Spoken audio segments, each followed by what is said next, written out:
The Andrew Peat Show. Unmissable in the morning.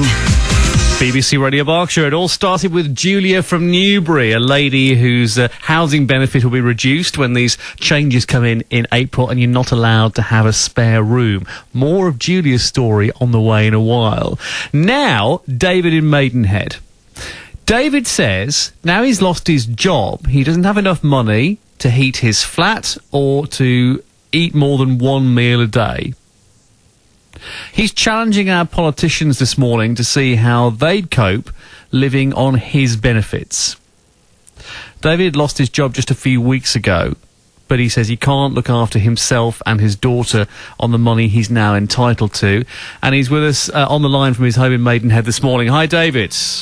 Morning, Andrew. Grateful for you for ringing the show yesterday when we were talking about this and for having us round this morning. Tell us a bit about life since you lost your job in January. Well, it's now gone to the stage from, take shopping, for example. I used to be able to walk around the supermarket and buy whatever we needed. Now we have to walk around the supermarket finding the cheapest things. Right. Because at the end of the day, we get £71 a week in job seekers allowance. The bizarre thing is a single male of 25 and over gets £71 as well. So we'll come on to exactly the finances in a minute or two, because we've had some experts looking at those for you, but you've got 71 quid a week to look after yourself and your daughter. Yes, that includes, so in that's food, gas, electric, water, petrol, clothing. It's the whole range, it's everything. So when you go food shopping, you have to buy the cheapest stuff, and obviously that has an extra poignancy this week with all the stuff that's going on in the news. What about the rest of life? You talked about, having to turn the heating off the minute your daughter's gone to school. Yeah, I mean, it's at the end of the day, with the price of heating going up the way it has, once Leah's gone to school, once my daughter's gone to school, I have to turn it off. It's simple. It's much easier to turn it off and save money and go and put a jumper on than it is to watch the meters spinning round. And you also don't eat when she's not there. No, I mean, Leah has breakfast. My daughter has breakfast before she goes to school. She takes a packed lunch, and then we have an evening meal together. At the end of the day, that's one of the ways I've found of saving money. What do you do in the daytime in the cold with no food? Well, the first 3 hours or so is normally spent going through all the various websites, searching for a job, applying for any that are there. After that, it becomes, to be honest, very depressing. Because you think, well, where else do you look? I haven't got the money to print off hundreds of CVs and go knocking on doors. I haven't got the money to jump in the car or go around canvassing for work. It then becomes a very depressing situation to be in. You also tend to feel that people look down upon you. Oh, there's another scrounger not working. What does your daughter say about it, David? She's 15. What does she think? Well, it's very hard for her as well, because at the end of the day, she would like to do things that her other friends are doing, and I haven't got the money to give her to do that. So it's very, very hard on her as well. I guess a lot of people have been through the experience of losing their work in these times. How do you feel about your situation, David? It does. The situation it does make you feel very depressed, very almost inadequate, so to speak. Like you can't provide for your family, which has a negative effect. The stress of not having any finances, any spare finances at all, puts a strain on the family, because they want to do things, you want to do things with them. Puts a strain in what sense? You're getting cross with each other, do you mean? Yeah, it's frustration more than cross. Oh, why can't I do it? It's not fair. Why haven't we got any money? It's a very difficult situation to be in, because the peer pressure at that age is to have the clothes, is to have the trainers, is to go to the cinema, it's go shopping with your friends. And there's something, I think something particularly acute about living in Berkshire here as well, because you, Leah, you're surrounded by people who've got loads of money. There's plenty of money swashing around all around you, but you haven't got any of it yourself. Well, take the chief executive of Windsor Manor Council in Maidenhead. He earns more than David Cameron.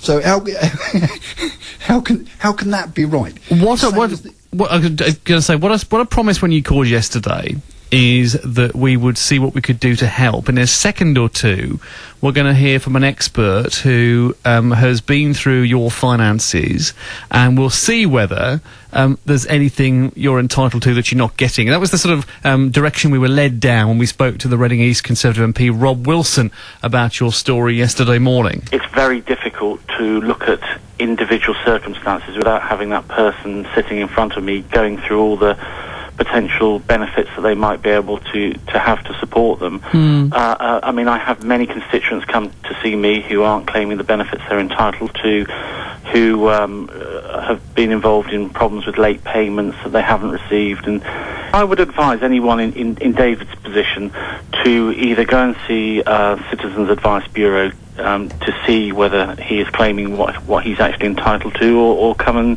see whoever his local MP is. And then there's every chance that things may not be as bad as perhaps they seem at the moment. Well, let's see. Lee Healey from IncomeMAX, you advise people on their benefit and tax credit entitlement. Good morning. Good morning. Thank you for helping us out so quickly, because we always end up, and, you know, with some justification, with politicians saying, oh, well, of course, we can't talk about individual cases. We want to talk about an individual case. We want to talk about David's case. You have spent some time with David. You've been through his finances.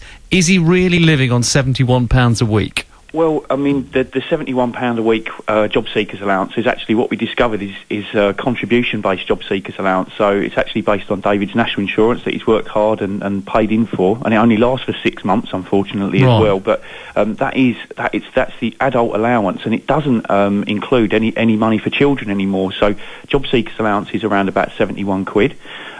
What we also discovered, though, is obviously there is a claim in place for child tax credit, but again, that's for Leah. So child tax credit is around about £60 a week for one child with no health issues or whatever. So David's claiming that, but he hasn't got it yet. No, I mean, I think it's in payment, but we're a bit unsure about the figures and different bits and pieces. But obviously, that's I guess if you like, that's the money there for the child, for your dependent children. So that's what child tax credit's there to do. But it is in payment. We just need to confirm how much that is. Right.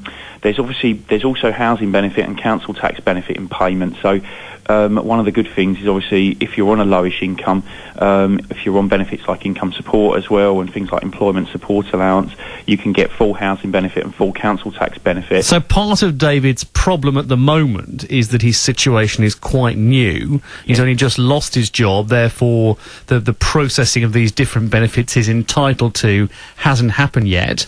But even so, he has got to live, hasn't he, while that's going on? Exactly. And that's the difficulty. What we found yesterday is that there were things that David was missing out on as well, but they are kind of the knock-on benefits that exist. So, for example, things like free school meals. There's something called the Warm Home Discount, which is available to certain customers, but you have to access that through your energy company. There was also help for prescriptions, for example, and David, needs to go to the doctors at some point and potentially, talk about tablets and all that kind of stuff. You often, if you're only on contribution-based job seekers allowance, you'd actually have to make a claim to help with prescriptions on a low income. So there was things that David was missing out on, but what we was able to do is kind of piece it together and also offer some support moving forward. So, David, I mean, we've heard many times that this period you're in, when you first need to claim benefits, is the worst time. This is the kind of time when people go to food banks because they need the money and the benefit money hasn't arrived yet. How do you feel about what Lee's found in your finances, having identified one or two things that you could have that you're not claiming yet?